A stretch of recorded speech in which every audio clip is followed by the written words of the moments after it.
Hey guys, Rob here playing another game of Men of War. I am playing my roommate in a 1v1.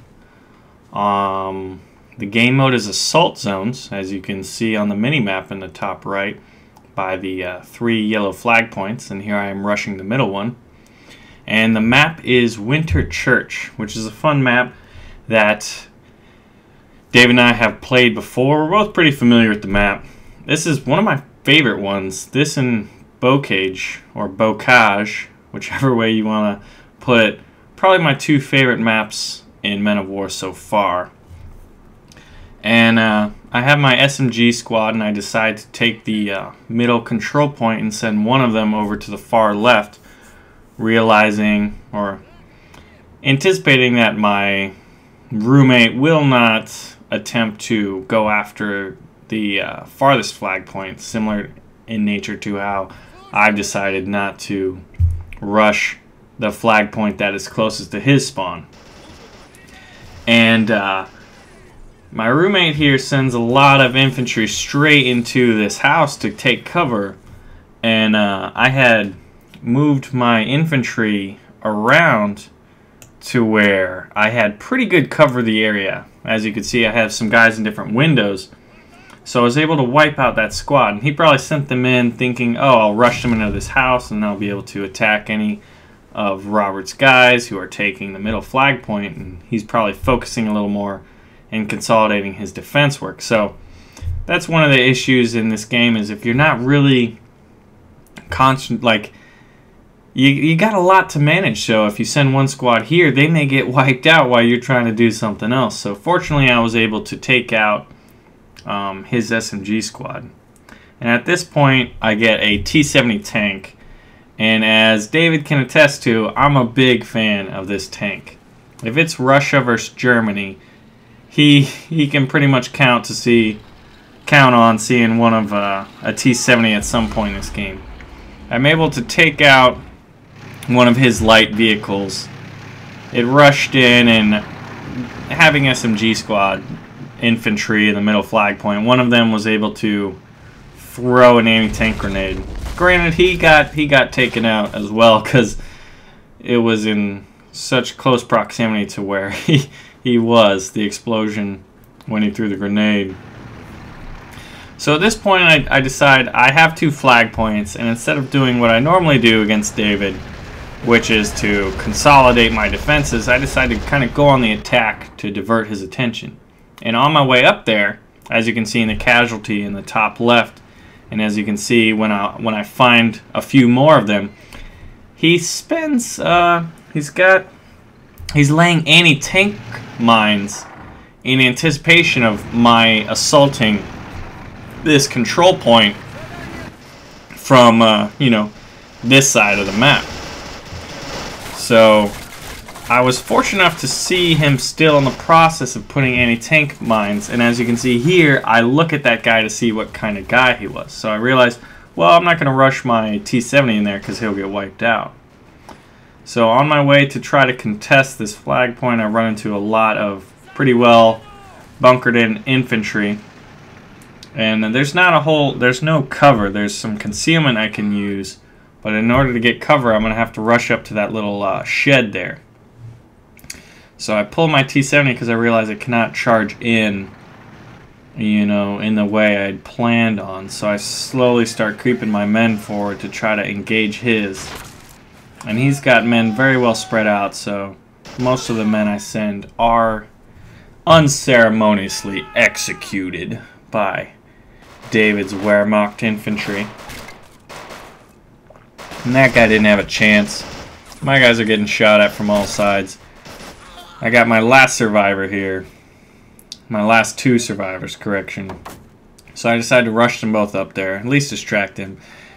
And I realized, well, he mined that area, but probably not right where the hill is. So I try to send my T-70 in order to outmaneuver the infantry, get by the anti-tank mines, and help support these last 2 infantry, because it's enough to take that flag point if I can wipe out his infantry. The problem is I'm fighting near the spawn point that's closest or the flag that's closest to his spawn.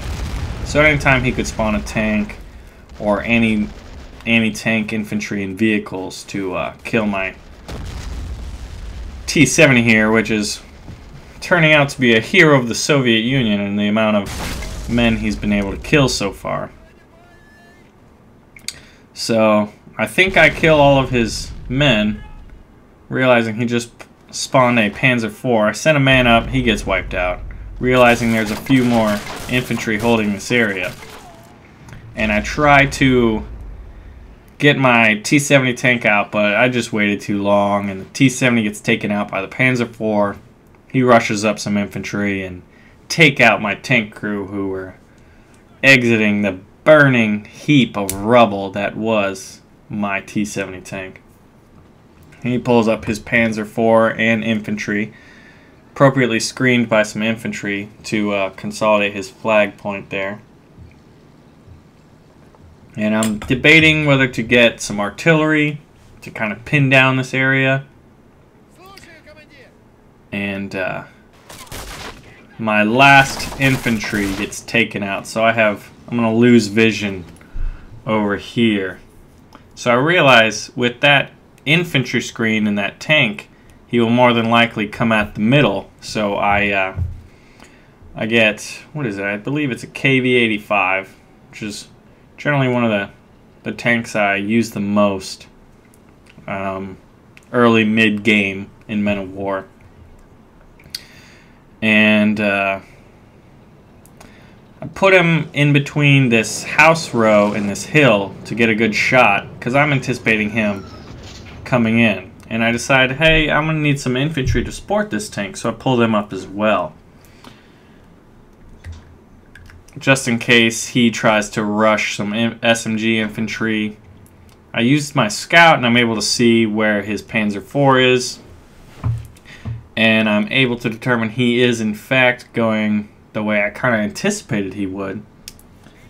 So I sent a guy up to the hill. And this right here, this little interaction, I destroyed his turret. Now I will continue. Look at that red number. It says 126. I'm firing my cannon in direct control. I'm able to wipe out this infantry squad because they were going to go try to destroy this tank. I continue to shoot shots into the armor where it has that red number. Red armor means I have no ability to pierce it. So when I'm directly controlling the tank, I'm unable to pierce it. When I leave off direct control, the AI shoots in a spot where it's green or yellow, which would correspond to an easier chance to penetrate. So and penetrate the enemy armor. So right there, that was just me not really focusing on the probability of piercing the Panzer IV with my KV-85, which I should have taken it out in one shot, but it took a good 4 shots. So I used one of my SMG men to start repairing the tank.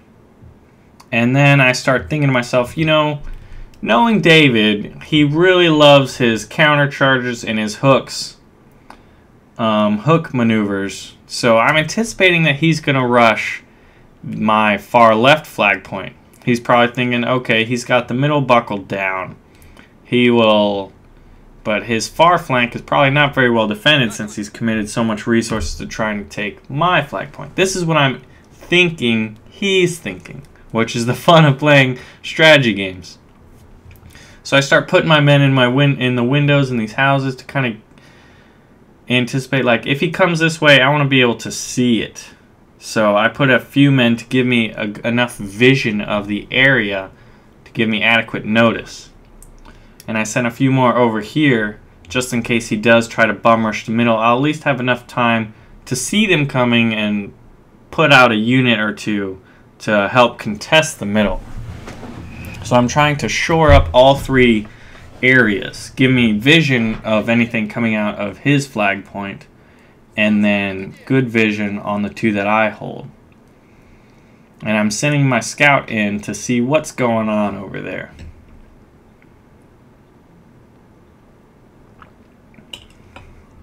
So a real important aspect of this game, as you can see right there, I'm repairing this Panzer IV, and I pull up some tank crew here because I'm going to repair that Panzer IV. I'm going to use it, and you need to crew it with probably 2 to 4 men.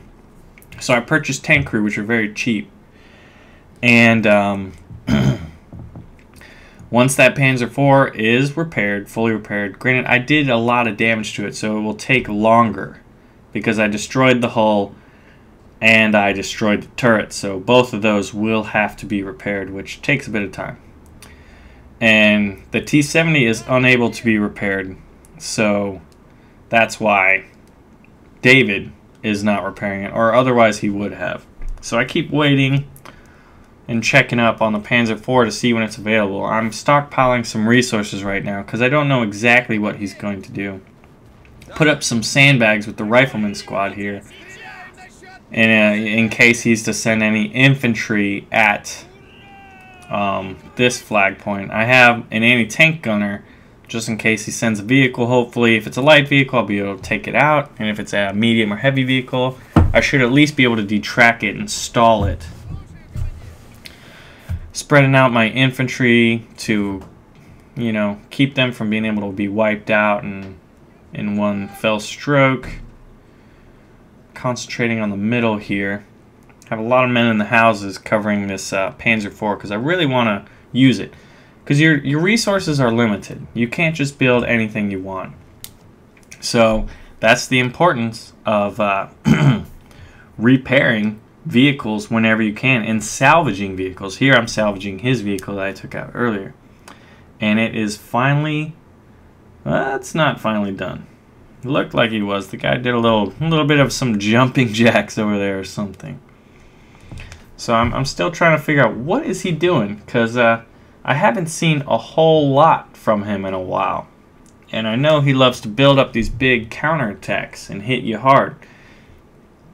So I start messing around, like if he's bringing a tank, I should think about a tank destroyer. So I start checking out the specifications and the armor and piercing values, the penetration values of the guns. And I realize, yeah, I might save up for the SU-100,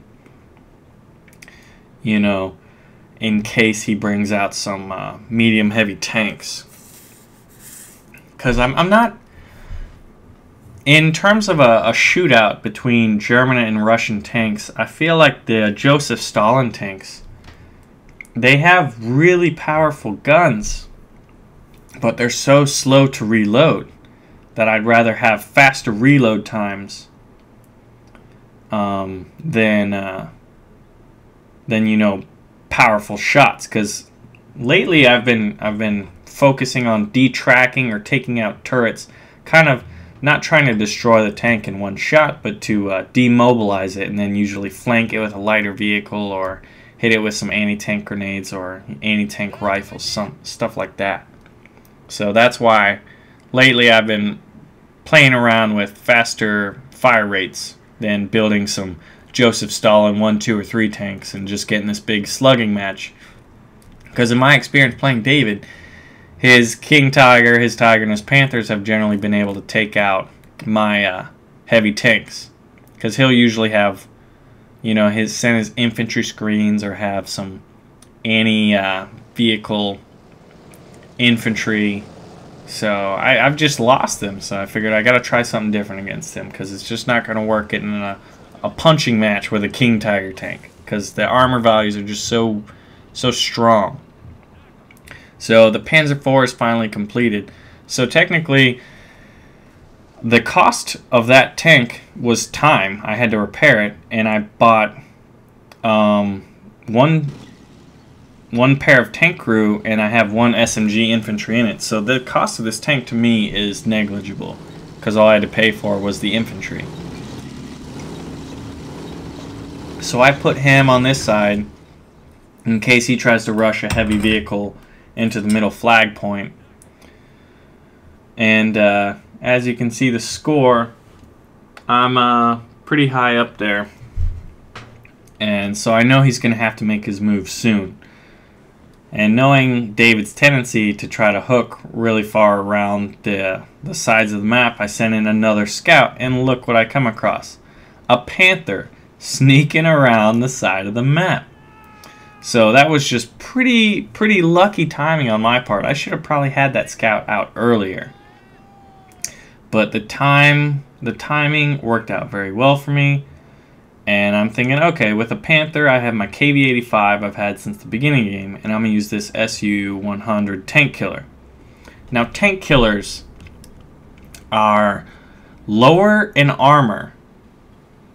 Like, they generally have lower armor values than tanks do, than equivalent tanks. They'll have pretty powerful cannons, and they're lower profile. So these tanks are generally made to like outflank heavy tanks. They're not really supposed to get into slugging matches, which I posture my SU-100 kind of more towards where he's at. He's not really trying to flank him. He's in a defensive posture now, but I decided to try to take some shots at that panther at some point, and it looks like that is what I'm doing now.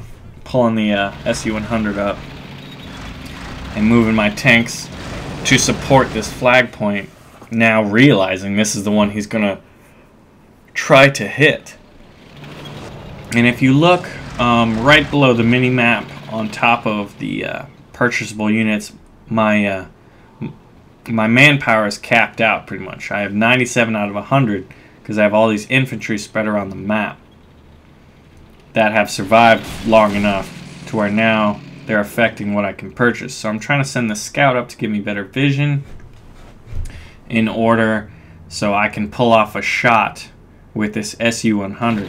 Looking back, what I should have done is taken off fire at will and just done direct fire, because with him shooting at the panther, he just revealed his position. So I wasn't even able to check out the penetration values or maybe try to detrack him and stall that panther for as long as possible. Now over here we have a Stug 4 coming up. So in the mini-map you can tell he's got a fair amount of infantry, and he's got his panther and he's got a Stug. So he doesn't have his usual King Tiger Tiger tank. He's going for quantity here. So I decided to pull my SU-100 back and kind of wait him out, see what happens. I pull up a rocket launcher infantry. I have a bunch of riflemen. I think I may have one machine gunner and SMG over there. I have the anti-tank gun and a rocket launcher, my KV-85 and the SU-100 tank killer. So I'm thinking I should be able to hold this. But realizing that he's kind of condensing all of his units on the left flank, what I should do right now is send an infantry squad or two, or just some of my infantry in the middle area, to his far right flag point. But we're both relatively new to this game, to the point that this is kind of a learning experience for both of us, and we kind of like the big battles. And that's kind of fun, being able to play with your friend and kind of have, you know, the unstated gentleman and house rules. You know, like, let's agree to kind of play this way so we can both have fun and learn a little more about the units. So he's starting to come up. I decided to pull my KV-85 back. Probably should have put him behind the trees.